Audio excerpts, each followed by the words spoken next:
In the age of payments, it's early morning still. In the digital age, payment optimization is a key driver for customer satisfaction and business growth.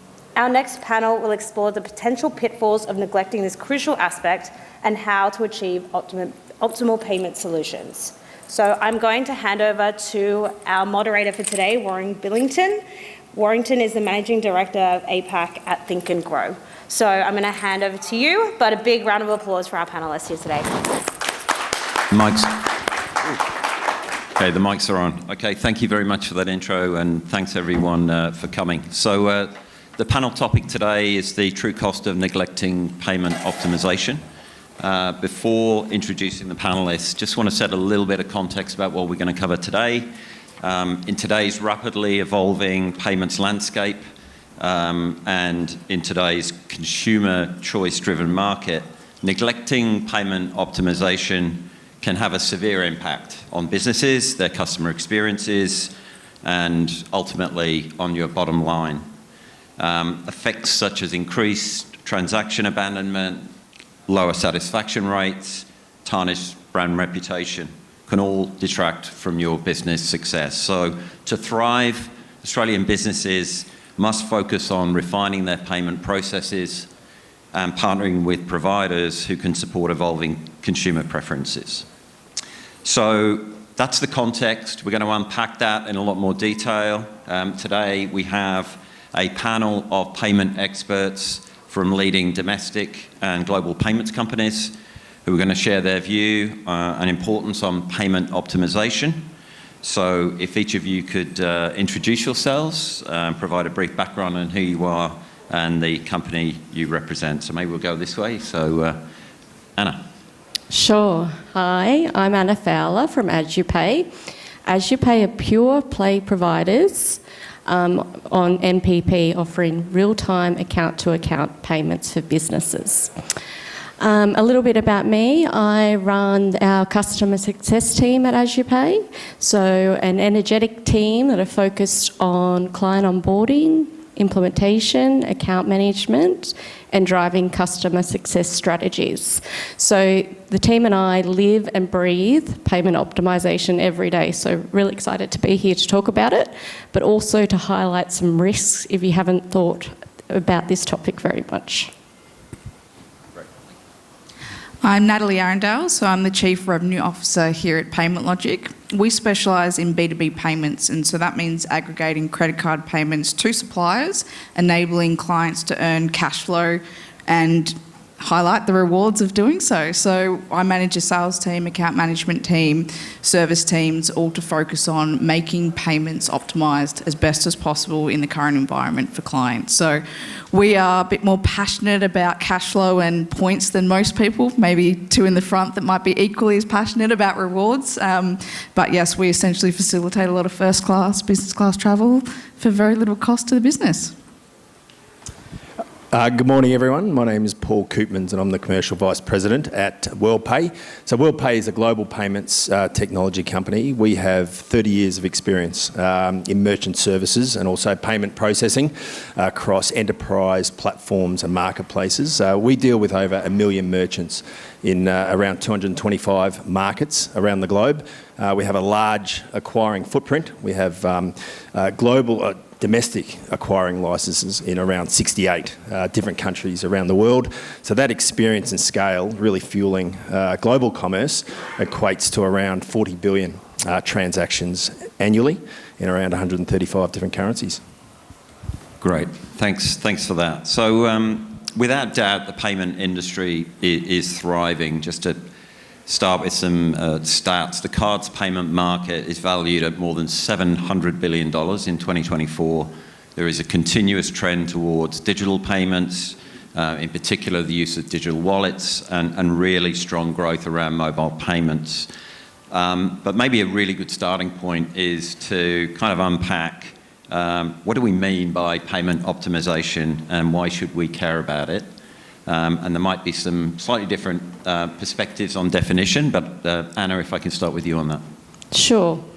Payment optimisation to me is about cost-effective, efficient payment solutions that businesses can have and have a great consumer experience using them.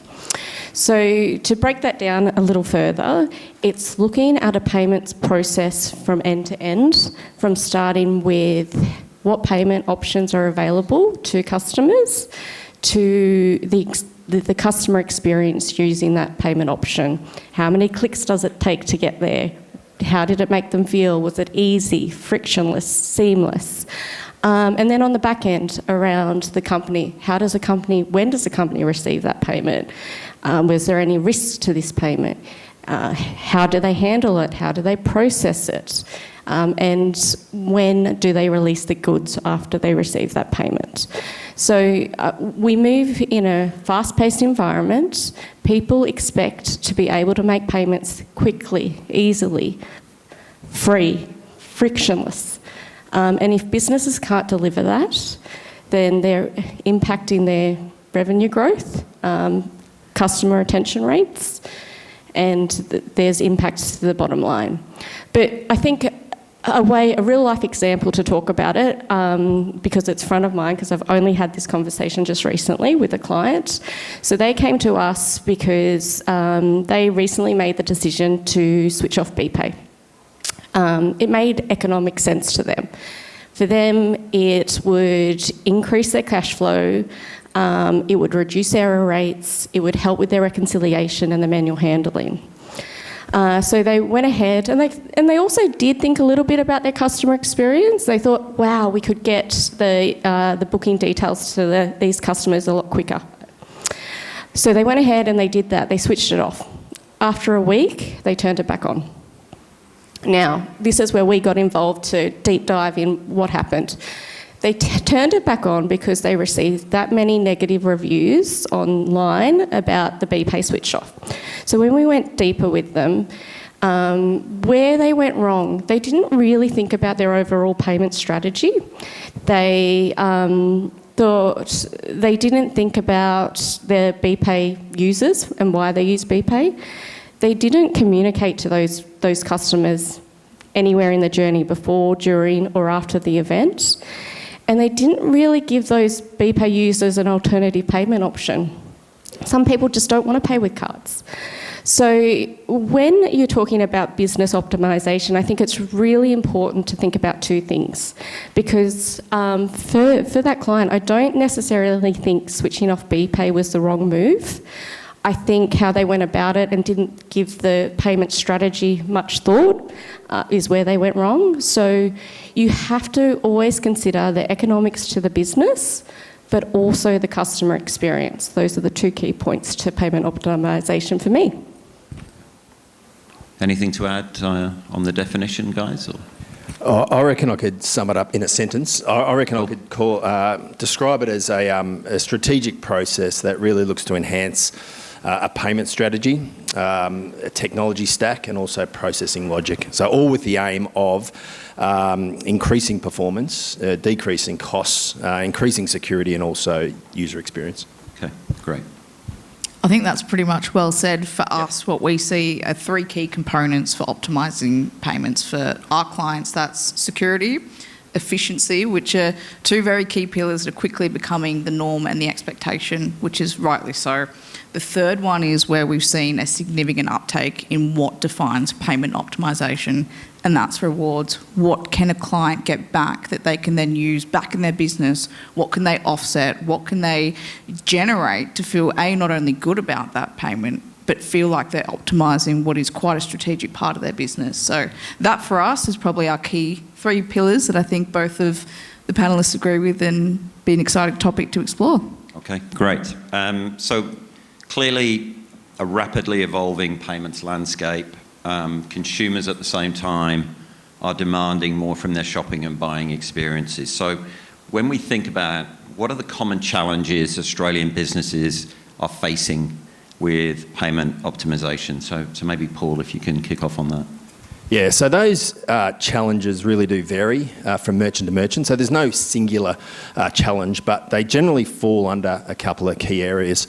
So if you're processing payments, you would generally measure the performance of those payments across three areas. So one being conversion, the other being cost, and the other being security and fraud.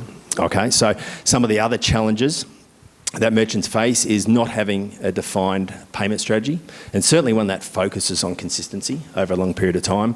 They have the challenges of just managing constant change and complexity within a legal and regulatory framework. And then the other challenge they have is just justifying the investment they're making in payments optimisation. There's obviously a lot of complexity, and there's also a lot of expertise required in terms of digital technology adoption. So it requires investment. So moving away from a mindset of short-term costs to potential long-term investment in growth. And the other thing we hear all the time is payments is a cost centre. So changing that mindset away from it can be an actual growth lever. So they're really trying to justify the investments they're making over a long period of time will have a meaningful impact to their business objectives. And just the last challenge is around just managing constant change within the payments ecosystem. So, and that's both internal and external. So if you looked at something like business expansion, so whether that was product focus or whether that was geographic, so that's a constant change and challenge. Changing consumer preferences, and then also just changes in things like network and scheme changes as well. So for a merchant to be able to sustain payment performance over a long period of time while the ecosystem continuously changes is a big challenge. And what we know is that any gains or adjustments that are made in the short term could potentially be redundant or eroded within a 3 to 6 months period as things change. And Natalie, anything to add on that? Yeah, I think for us, the key pickup on that, Paul, is change. We're seeing clients experience so much change in this landscape that they require more flexibility in their payments. What does that mean? We know that $9 billion worth of credit card transactions are going through in corporate Australia. We act as a facilitator to do that, but that's not the baseline. They need more flexibility in how they pay, when they pay, what they earn when they pay, and that is constantly changing. We see a swing from cash flow, meaning more credit cards, faster payments are required, all the way through to happy to forfeit cash flow and leverage NPP, leverage their own cash to drive rewards. We need to be able to support both fronts. So for us, we see that challenge constantly of, okay, we want to use this card, but we need to have the funds into their account by tomorrow. Can you support that? Can you facilitate that? So in our market, change on every front is something we have to deal with from behind the scenes, making sure our compliance and regulatory standards are constantly being met, but also providing that flexibility because we see that struggle. If they don't have enough line of credit on one card, can they quickly switch to another? And is that time period for that the same? Can they get cash on card as quickly as they can for if it was an option A card that accepts MPP? What does that look like and how do we support it has been a huge piece for us in this market. And how do you see these challenges impacting on customer satisfaction and brand reputation? Yeah, so within the digital space, there's no doubt consumers are certainly a lot more discerning around their payment preferences and also that customer experience. So as a merchant, if you don't get that right, every failed payment, every security issue or, friction within that customer journey, can lead to things like cart abandonment, an increase in churn rates, loss of customers and also, declining revenue. So I guess regardless of how great your online presence is and how much investment's been made in that front end, if that journey is, customer journey is, if it's inconsistent, if it's frustrating or flawed, certainly our research tells us that consumers may abandon, the shopping cart. So there's a few things merchants really need to prioritise. And one is simplicity. So removing the steps required to get the consumer through to point of purchase. So we know that the less steps are involved, the higher those conversion rates are going to be. Things like a speedy checkout. So trying to move towards that 1 to 2 click checkout. We know how easy it is to be on your mobile and do an Apple Pay payment. All your details are uploaded, your address, your card number, and you're straight through. Having robust security and fraud protection protocol, so making sure you're having strong customer authentication, things like 3DS, biometric testing, and even things like having reputable payment logos, within that website. And the last one is just having diverse payment options that are really applicable to the market that you're in. So, if we have an Australian merchant that wants to launch into China, for instance, and they're not looking at things like Union Pay or digital wallets within those large super apps, they're just not going to be able to compete within those markets. So, common theme out of number of responses already, I think, is the importance of having a payment strategy working with businesses. So, what should businesses look for, do you think, in selecting a payment provider to ensure seamless integration, but also supporting the needs of those consumers? So, Anna. I could do this one really quickly. Proof. So, but I'll go deeper into that. So, proof is look at their customer testimonials of the company, find out who their other customers are, go and use that payment method yourself, see how it makes you feel using that experience. Ask them for the Net Promoter Scores or their customer satisfaction ratings. Any great payment provider will invest time in great onboarding processes, amazing integration support, continuing to invest in their products and their solutions, and they'll put measures in place to measure this. So in my own experience at AsiaPay, I love talking to people about how our clients are promoters of our product, our brand, our service, our solution. And I can easily talk about it because we measure it. We have an average NPS score of 9 out of 10 because it's something we continue to focus on and it's a priority to us. So talk to your provider, get the facts, do your research. Okay. So curious as well, clearly understanding technology evolution, being able to inform the right strategy.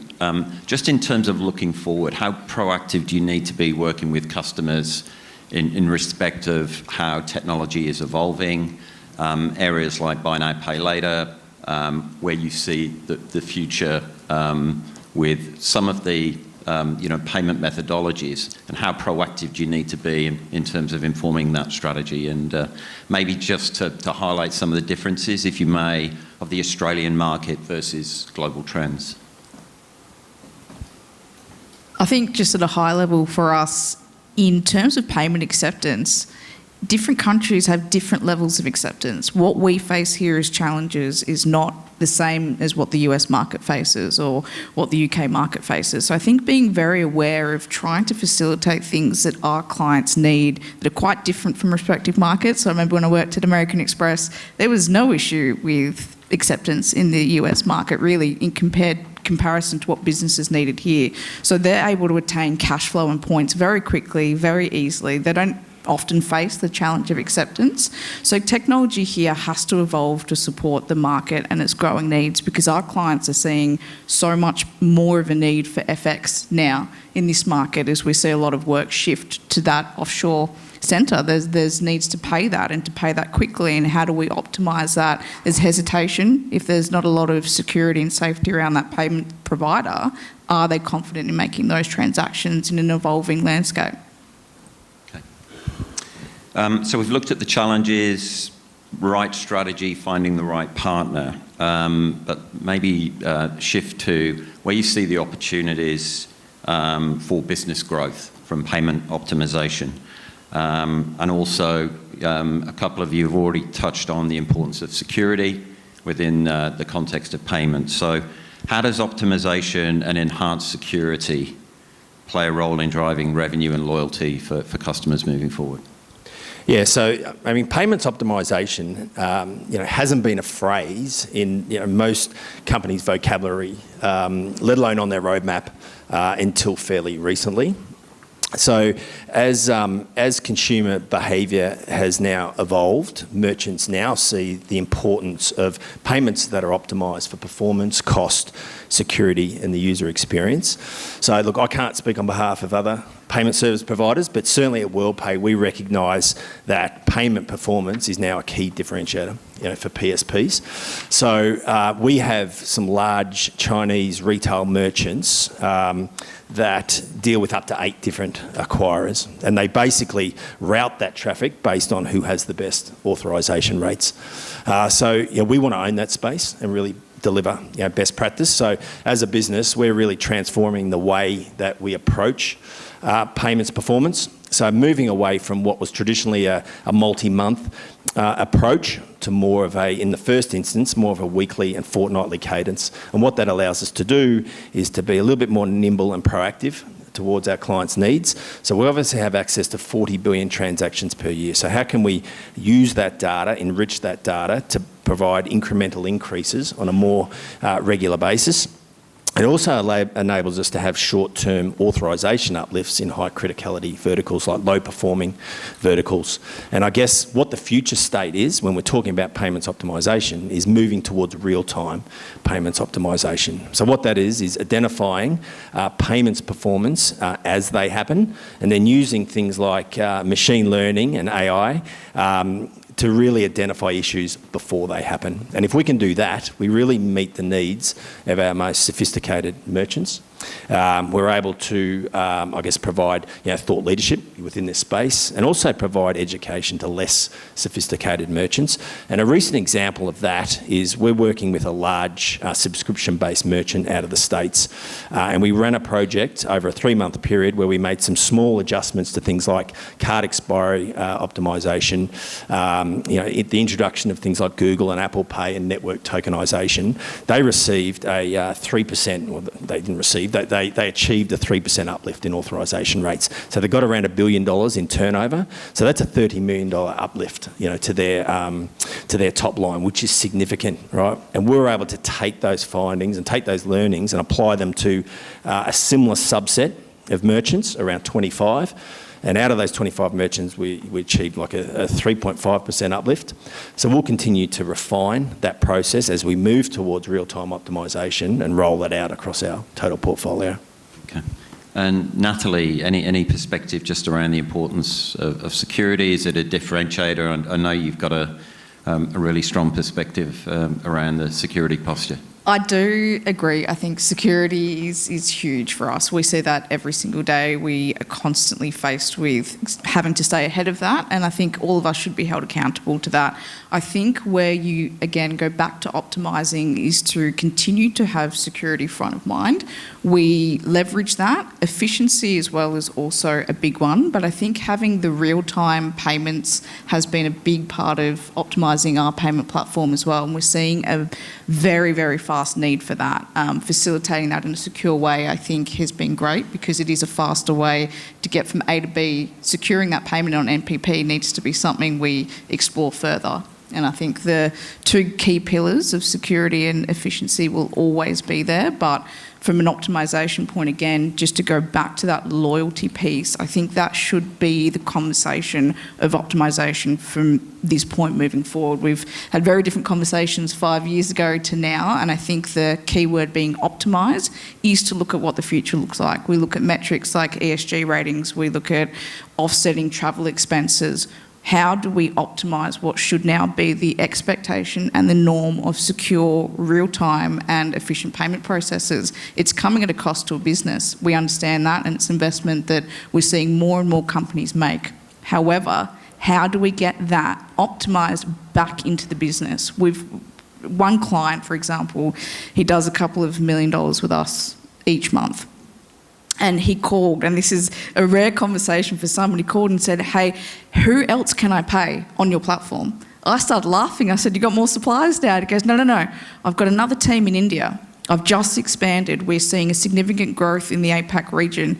Problem is I've got 10 MDs I need to get there and it's costing me a lot of money. I cannot keep funding this out of my bottom line. Who else can I pay? Because I use the points back in our business to offset our travel expenses, and I'm comfortable that it's secure enough to do so. So what else can we do? And I thought that's a really interesting sort of conversation that probably wasn't inbound 6 years ago. It was more me telling them that this is something to do, and now with more awareness in the space and a higher expectation on security and efficiency, I think we look to optimise with rewards back into the business in whatever form and expansion of rewards that looks like. That's where I think for our business especially, we need to keep up and expand that beyond what we have now.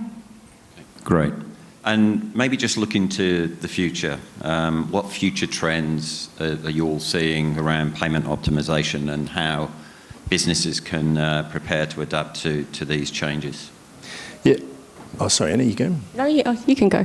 So I think where we're seeing the future when it comes to payment performance and optimisation, I think hopefully we're going to see, I mentioned real-time payments optimisation before, so that's obviously something WorldPay's working towards. I'm hoping we see more use cases around the use of machine learning and AI for us to make faster and better decisions. And the other big one for us is what we call data completeness. So the industry really needs to improve around the transparency and sharing of data through the whole ecosystem, so from merchant to acquirer to schemes to issuer.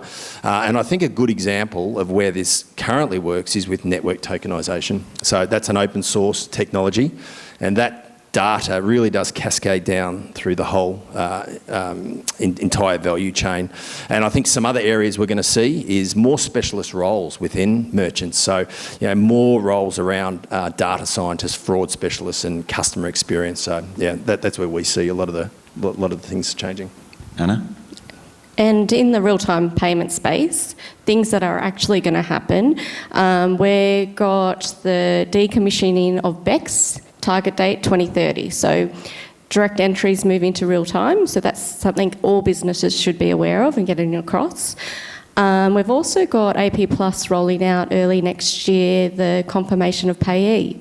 So this is where a payee, when they're paying a BSB and an account number, they can verify who they're paying. So that will really help in mitigating fraud and scams. And something topical right now is also the rising cost of surcharging. So given the fact that cost of living is hard at the moment, businesses are doing it tough, people are doing it tough, it's worth considering for businesses who wears that surcharge. Should the business be absorbing it? Should the consumer? So in those cases, it's worth doing your research, talking to other organisations, offering payment methods that you can offer for free, because cash is a thing of the past. You cannot have a free cash option. You need a free digital option as well. So if you need to talk to anyone about that, we've got heaps of people from AsUpay here today that would love to speak to you. And what about areas such as crypto? And blockchain more generally, rise of digital wallets. We're seeing an increase in self-management of custody around digital wallets with crypto, but also an emerging market around real-world assets and tokenization. Any perspectives on how important that is going to be as a future trend? I think it's going to be critical that we actually address it. We have that conversation. I know a lot of businesses have been very hesitant, especially in the Australian market, to even have the conversation around crypto. Do we facilitate it? Do we accept it? Are we afraid of it? I think we're past that, and I think whether we like it or not, crypto will become a part of the payments landscape.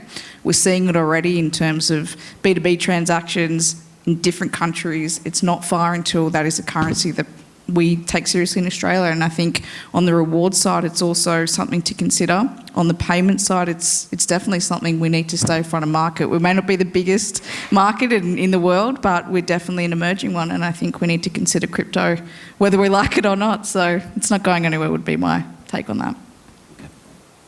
Okay. So we've got a couple of minutes. Are there any questions from the floor? Maybe time for one or two questions if